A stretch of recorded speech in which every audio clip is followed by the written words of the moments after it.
name is Mark Ryan, and I'm a licensed acupuncturist and herbalist. Welcome to part 2 of my video series, Healing Hashimoto's, the 5 Elements of Thyroid Health. In this video, we're going to look at these 5 elements. And they're important to understand because they help to explain the complexity of Hashimoto's. And you need to know that because each case is unique. Hashimoto's is poorly managed in today's healthcare system. The reason for this is simple. Because Hashimoto's is 2 things. It's a thyroid condition and an autoimmune condition. And the autoimmune part is commonly overlooked by most doctors. In the 5 elements of thyroid health, I'm going to walk you through the 5 different elements that are important for healing your thyroid and your immune system. In the first week of my program, we focus on the thyroid part. And you'll learn how to ask your doctor for the right tests. Many labs have started doing what's called a thyroid cascade, basically because it's a less expensive test. What they do with this is they order TSH, and TSH is a general thyroid marker, and if it's normal, they don't test anything else. Okay, there's 2 problems with this.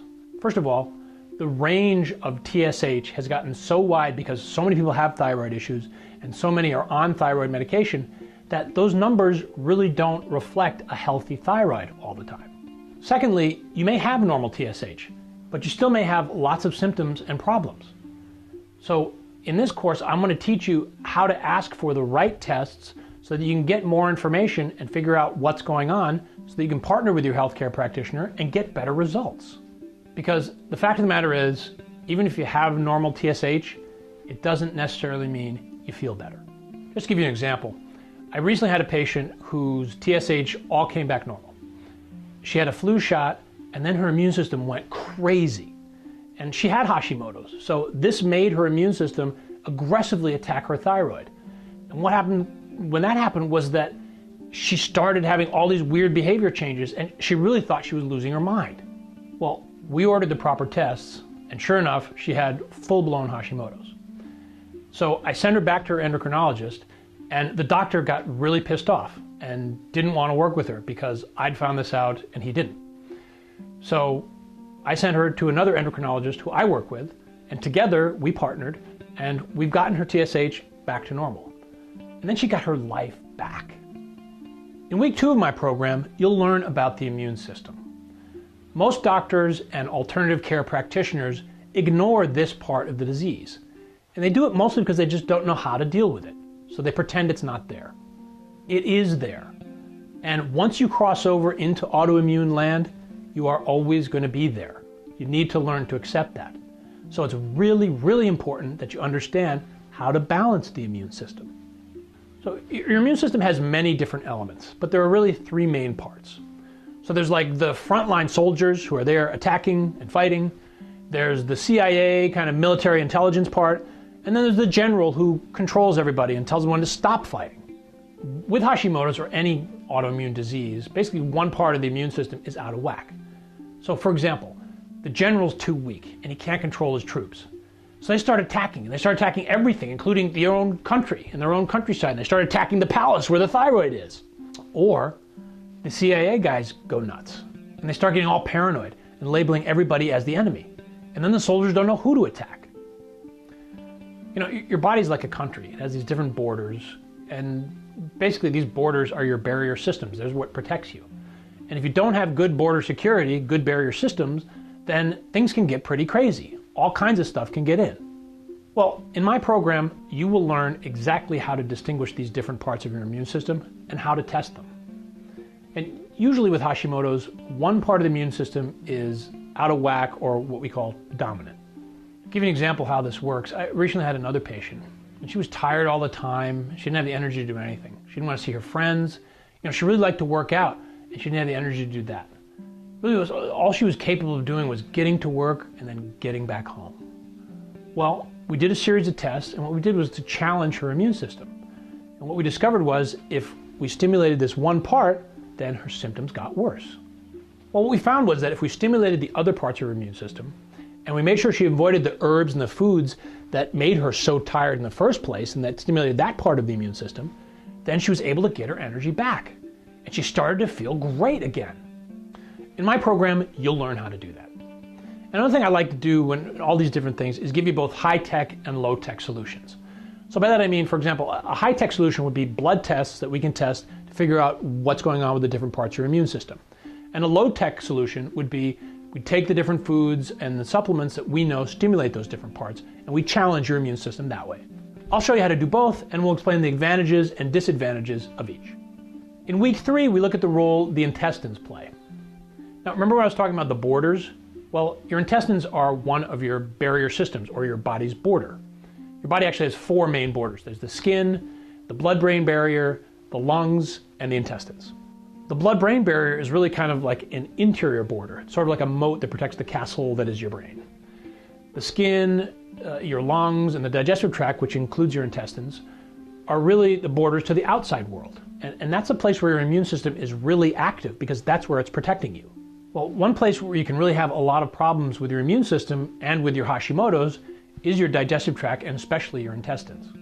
If you have weakness there, something we call leaky gut or intestinal permeability, and those barriers are weak, well, it can make your immune system go crazy, and that causes a flare-up of your symptoms. This is why diet is so important in managing Hashimoto's. Certain foods can torpedo your progress and totally prevent you from getting better.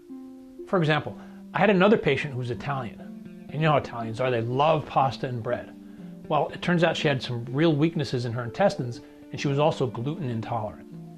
Well, every time she ate bread and pasta, her Hashimoto's would flare up, and she'd feel terrible. And so even after she knew this, she still had a really hard time wrapping her mind around it. Well, this was a major issue for her because she spent her whole life eating a certain way, and all her friends and family ate the same way too. So the idea of changing her lifestyle was really daunting. But the fact of the matter was, this lifestyle was literally destroying her life. So she had to make some changes, and she did. So remember the story about the Chinese farmer?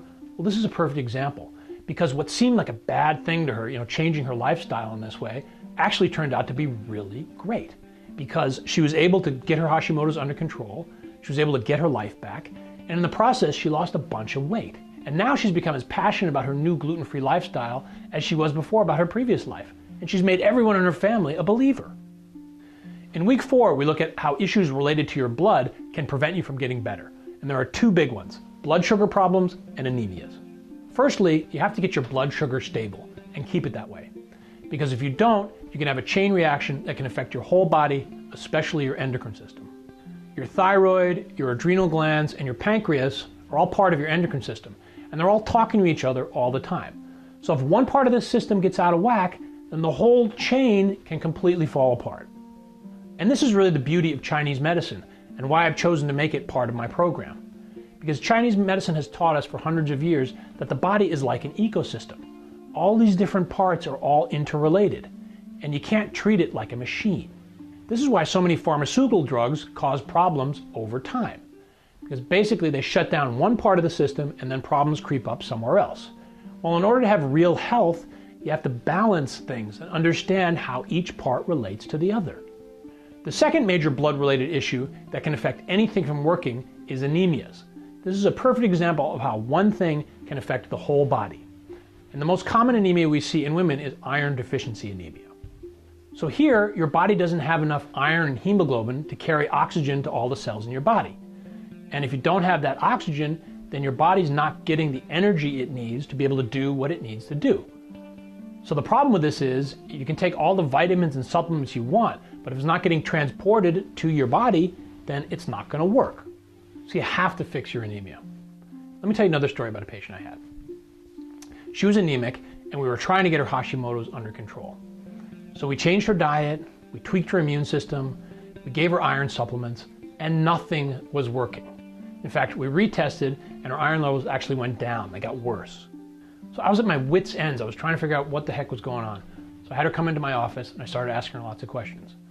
Well, it turns out she was eating spinach 3 times a day. And people say spinach is healthy, so she figured, well, I want to be healthy, so why not eat lots of spinach? Well, it turns out spinach prevents iron absorption. So we took the spinach out of her diet entirely. And I gave her some more supplements and a little more iron. 2 weeks later, we retested, true story, 2 weeks later, we retested, her iron was back to the normal levels. So She got her energy back, she got her motivation back, she wasn't depressed anymore. You know, it just goes to show you, sometimes the simplest solutions are the best ones. In week 5, we explore another area where we see the interconnectedness of the body. This is the adrenal glands. You know, stress has a really major impact on your health, and most people really don't take the impact of stress seriously. Well, one place where you can really see how stress has a negative impact is the adrenals. They can have a big impact on thyroid health. They can affect the way blood sugar is balanced in the body. They can really mess you up. That's why I've added bonus Qigong and meditation videos to complement this program.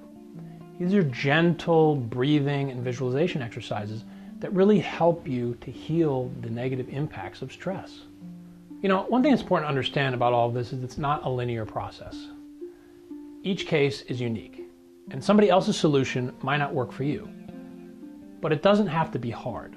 It's a good idea to work with someone who has experience in this area, because they can guide you to the solutions that are unique to your case.